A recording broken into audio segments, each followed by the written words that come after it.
This is Real News Media TV, coverage you can trust. Please like, share, subscribe, and hit the notification bell. Select all for daily news updates. Good morning, my Real News Media TV family. Thank you so much for tuning in this morning, and I'm wishing for everyone a wonderful and a productive day. And in the news this morning for August 17, 2023, gun found and several detained in Gregory Park operation. More than 40 members of a joint police-military team swooped down on the community of Gregory Park in Portmore, St. Catherine on Wednesday, where they seized one illegal firearm and brought in a number of persons of interest for questioning. Senior Superintendent of Police Stephanie Lindsay, who heads the Constabulary's Corporate Communications Unit, told the news that the illegal gun was found in a section of the community where an entire tenement yard was recently destroyed during a firebombing allegedly carried out by men from another section of Gregory Park known as Gulf. 11 wooden houses were set on fire, badly burning an elderly woman who is still in hospital in serious condition and leaving more than 40 people homeless. With nowhere to go, they are left to the mercy of the elements. According to SSP Lindsay, the security forces will be in Gregory Park for some time. Operations will continue until we are satisfied that it is no longer necessary. On Walker's Avenue, a team found a gun and arrested 2 men. We carried out operations in search of wanted men and guns and some persons of interest in the firebombing. The 2 people will be charged for illegal possession of firearm. The police have others who they are interviewing to determine who they are, Lindsay told the news. Scorched rubble remained untouched, and women, young children, and babies were seen sprawled out, trying to rest on tarpaulin that has been spread on the ground in the yard. Corona Gokul, whose mother was badly burnt during the firebombing, said the elderly woman's condition is worsening in hospital. What Gokul wants is to move out of Gregory Park, as she believes the violence is just getting started and fears for her life and that of her children. Right now, I would love to get a house and pay a mortgage for it. I don't think I want to live here anymore, she said. Gokul explained that she and the other people left homeless by the firebombing have not had a chance to get proper rest. We don't get any chance to sleep. We rest our heads for 5 minutes and then we jump up back. The good thing is that the Member of Parliament, Alanda Terrelang, said he would sort out the children for back to school and that the government will try their best to move fast. But life is risky for us right now. As you can see, a pure open space. We don't have a corner to hide, if anything. We need more than urgent attention. Peter Bunting of the People's National Party came with a team and they said they would try to get us help fast. We showed them where we sleep outside. I can't even be ashamed of my conditions because it is not my fault, she said. One woman who was lying down on the ground with an uncomfortable and fidgety baby held close to her chest told the news that never in her wildest dreams did she ever foresee that she would be living in this state. This is not something that we are used to, so it is very hard for us, she said. Earlier this week, Prime Minister Andrew Holness, along with Commissioner of Police Major General Anthony Anderson and MP Terrelang, toured the area that was impacted by the firebombing. Holness said that the houses that were destroyed would be rebuilt under the government's social housing program. Farm workers who blew whistle on Canadian boss sent home.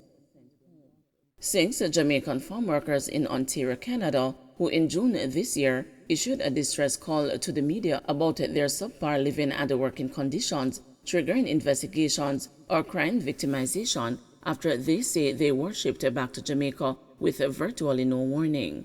The 6 who had stayed off the job for a day in protest after their living quarters were flooded with wastewater landed in Jamaica on Tuesday, August 7, a day after the island ended its independence celebrations.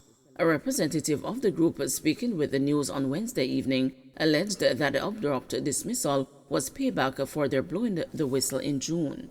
Videos sent to the news at that time showed overflowing toilets and bathroom facilities and waterlogged flooring in the bunkhouse, which features an open-plan layout. In one video, workers recorded a meeting between themselves and their handler, who in a tirade punctuated by expletives, accused them of deliberately pouring grease down the drains on more than one occasion to cause the unsightly flooding. The man, whose voice dominated the audio, interrupted the workers' attempts to deny any such activity, completely unaware that he was being recorded.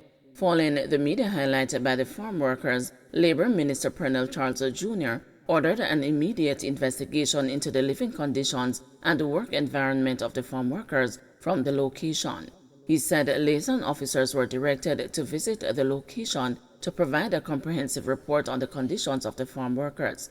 Then, in July, the Ministry of Labor and Social Security said it would be identifying additional platforms through which farm workers can blow the whistle freely and voice their issues and complaints without fearing backlash or victimization from their handlers. But according to the dismissed worker, once that fury of activity died down, they were asked. The six of us is from the same bunkhouse where the problem was. Is when we in the bush Friday, August 4, about 10 o'clock, we see the supervisor with a paper with the names of those to be sent home. Someone told me that the boss was told that is me sent off the video. But the supervisors didn't say that to us. All they said was that there is no more work, the worker claimed. He said the no more work was simply an excuse as harvesting just the start. He said the group earlier that week had caught wind of plans to dismiss workers and had asked supervisors to confirm whether persons were to be sent home, but was told there was no such a plan afoot. He said the Friday when the verdict was delivered, they were collectively stunned. "I frightened so till I don't even know what to say. Right now the whole camp shake up. All we demanded was respect. We didn't come from any slump." The worker who began working this May and should have ended his stint in October shared. The labor minister, when contacted by the news on Wednesday evening, said he had been unaware of the development and promised to make queries into the well-being of the men. Charles had just hours before, while addressing a post-cabinet press briefing, said there have mainly been positive reports coming from overseas farm workers following the government's probe into the working conditions of the Jamaican farmers in Canada. The worker in the meantime alleged that their Jamaican counterparts, who are liaison officers and the supervisors, were less than sympathetic and truthful with their countrymen. The liaison officers came the Tuesday before and said they were there for a meeting. We felt something was off and we asked, but they said they came to do a roll call. When we called Friday after the notification, he acted surprised. When we said we don't have anybody to stand up for us, people think a joke thing, the disgruntled worker noted. You see, if they had let us finish the season and don't take us back, we would understand. But what they did was the height of disrespect, he added. He said that the men who were dismissed ahead of a Canadian weekend holiday were not even allowed the courtesy of securing gifts for their families and had to be making queries about their departure.